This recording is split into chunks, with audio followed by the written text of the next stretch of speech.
राधे राधे, जय श्री कृष्णा। कैसे हो आप सभी? आशा करती हूँ आप सब अच्छे होंगे, स्वस्थ होंगे और मज़े में होंगे। देखिए हमारे श्याम लाला बांसुरी गिर गई लाला की, और हमारे श्याम लाला की तरफ से भी सभी भक्तों को राधे राधे, प्यार भरा, है ना लाला। तो चलिए, पुरुषोत्तम महीना चल रहा है, पुरुषोत्तम मास चल रहा है, और आप सभी को भी मैं यही बोलने वाली थी। तो वही मैं कह रही हूँ कि पुरुषोत्तम महीना चल रहा है, पुरुषोत्तम महीने का कितना महत्व होता है। और मैंने 5 अध्याय तो कंप्लीट कर दी थी, लेकिन बता रही हूँ कि मेरे आइज़ में इन्फेक्शन हो गए थे, जिसकी वजह से मैंने और भी कथा जो है आगे उसको नहीं सुनाई हूँ। तो मैं क्या बोल रही हूँ कि अगर 31 अध्याय होते हैं पुरुषोत्तम मास की कथा में, है ना, तो हम क्या करेंगे कि आज मैं आपको सीधा सीधा 10 या 15 अध्याय तक की आपको कथा जो है कह करके सुना देती हूँ। इससे क्या होगा ना कि हम बराबर में आ जाएंगे। जितने दिन हुए हैं उतने दिनों से, तो 13-14 दिन हो गए हैं पुरुषोत्तम मास लगे हुए, और हमने अभी तक से कथा जो है 5वें अध्याय तक की ही ली है। तो चलिए, इसको पूरा करना भी आवश्यक है, तो चलिए पूरा करते हैं। और 5वें अध्याय की कथा तो मैंने आपको कह करके सुना दी थी, तो आज हम 6वें अध्याय से लेकर के सुनते हैं कितने अध्याय तक होता है। तो ऐसे संकल्प तो नहीं कर पाते कि कितना अध्याय आज ही करेंगे, लेकिन हाँ, कोशिश यही रहेगी कि ज़्यादा से ज़्यादा अध्याय आज करें। तो चलिए, सबसे पहले चावल फूल ले लीजिए हाथों में, और आप जिनको सुना रहे हैं तो सबसे पहले मैं यही कहूँगी कि आप या तो फिर आप सखी सहेली जो होंगे या परिवार में आपके कोई हैं तो उनके सामने आप कथा श्रवण करवाइए उनको भी, और ख़ुद भी कीजिए।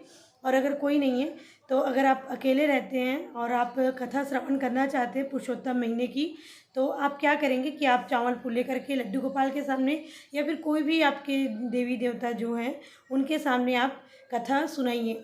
क्योंकि ऐसा कहा जाता है कि कथा सुनने के लिए स्वयं भगवान आते हैं और सुनते भी हैं कथा, और कथा से ही प्रेरणा लेते हैं, खुश होते हैं और हमें प्रेरणा देते हैं। तो चलिए मैं शुरू करती हूँ 6वां अध्याय की कथा।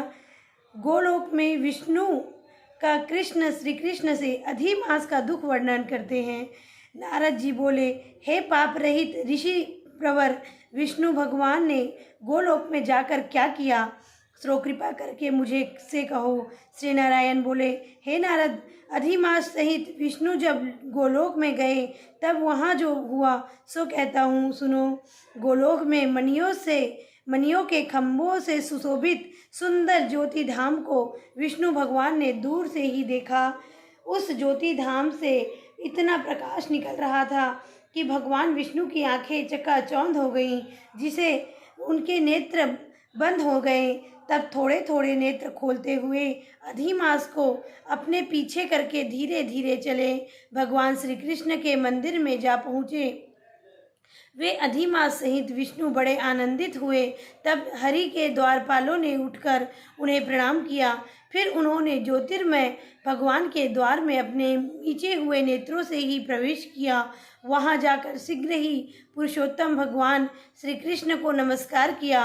रत्न जड़ित सिंहासन पर गोपियों के बीच में बैठे हुए ऐसे श्री कृष्ण के सम्मुख खड़े हुए रमानाथ विष्णु जी हाथ जोड़कर बोले, गुणों से परे गोविंद, अद्वितीय अक्षर, अव्यक्त नाश रहित विग्रहवान, गोप वेशधारी, बाल्यावस्था वाले शांत गोपीनाथ, मन को हरने वाले, नवीन मेघ के समान श्याम रूप, करोड़ों कामदेवों के समान सुंदर वृंदावन में रास मंडल में बैठे हुए पीताम्बरधारी, सौम्य मूर्ति, तिरछी मनोहर आकृति वाले, रास लीला के स्वामी, रासवासी, रासोल्लासित दो भुजा वाले, हाथ में मुरली धारण करने वाले, पीले वस्त्र पहनने वाले अच्युत भगवान, मुझ पर प्रसन्न हो जाओ। इस प्रकार श्री कृष्ण महाराज की स्तुति करके तथा नमस्कार करके श्री विष्णु उनकी आज्ञा से रत्न जड़ित सिंहासन पर विराजमान हो गई। श्री नारायण बोले, यह विष्णु द्वारा स्तुति किया गया स्रोत प्रातः काल उठकर जो मनुष्य पढ़ेगा उसके सब पाप नष्ट हो जाएंगे और खोटे स्वप्न दिखने पर भी अच्छे फल देंगे, तथा पुत्र पौत्र की वृद्धि करने वाली गोविंद की भक्ति प्राप्त होगी। अब कीर्ति का नाश होकर निरंतर श्रेष्ठ कीर्ति बढ़ेगी, तदंतर श्री कृष्ण के चरणावृंद में कांपते हुए मलमास से विष्णु जी ने प्रणाम करवाया। तब श्री कृष्ण भगवान ने पूछा कि यह कौन है, यहाँ किस लिए आया है और क्यों रो रहा है। इस गोलोक में कोई कष्ट नहीं भोगता, गोलोकवासी सदा आनंद में मग्न रहते हैं, स्वप्न भी कोई दुष्ट दुर्वार्ता नहीं कर सुनते। हे विष्णु, यह मेरे आगे दुखित नेत्रों से आंसू बहाता हुआ, थर थर कांपता हुआ क्यों खड़ा है। श्री नारायण बोले, नवीन मेघ के समान मनोहर श्याम शरीर वाले गोलोकनाथ के वचन सुन विष्णु भगवान सिंहासन से उठकर आदि से लेकर अंत तक मलमास के दुख सुनाने लगे। श्री कृष्ण बोले, हे वृंदावन चंद्र, हे कृष्ण, हे मुरलीधर, यह मलमास है, इसके कष्ट मैं आपके आगे कहता हूँ। इसका कोई अधीश्वर नहीं है, इस कारण इसे मैं यहाँ ले आया हूँ। आप इसके दुख को दूर करो। यह अधिक मास सूर्य की संक्रांति से रहित है, तजाद्य और अपूज्य है और शुभ कर्मों में सदा वर्जित है। स्वामी रहित होने से इस मास में स्नान दान नहीं करने से सभी वनस्पतियों, लताओं, 12 महीनों ने, कलाओं, काष्ठों, क्षणों, उत्तरायण, दक्षिणायन, सबंध, सरो आदि ने अपने अपने स्वामियों के गर्व के बल पर इसका अत्यंत अपमान किया है। इसलिए इस दुखाग्नि के कारण इसे मरने की ठान ली है। तब ये अन्य दयालु पुरुषों की प्रेरणा से यह मेरे पास आया है। हे हसिकेश, हे इस शरणागति ने कांपते हुए तथा रोते हुए अपने समस्त दुखों को हमारे सामने खोल कर रख दिया है। इसके महादुख को आपके बिना अन्य कोई निवारण नहीं कर सकता। इस कारण इस अनाथ को हाथ पकड़कर आपके पास लाया हूँ। आप दूसरों के दुख को दूर करने वाले हो, अतः इस संतप्त को आनंद युक्त कर दो। हे जगतपते, आपके चरण कमल प्राप्त करके कोई शोकाकुल नहीं रहता।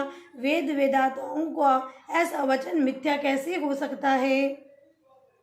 अब इसका दुख दूर करना आपका कर्तव्य है। मैं सब काम काज को छोड़कर इसे लेकर यहाँ आया हूँ। मेरा आना सफल कीजिए।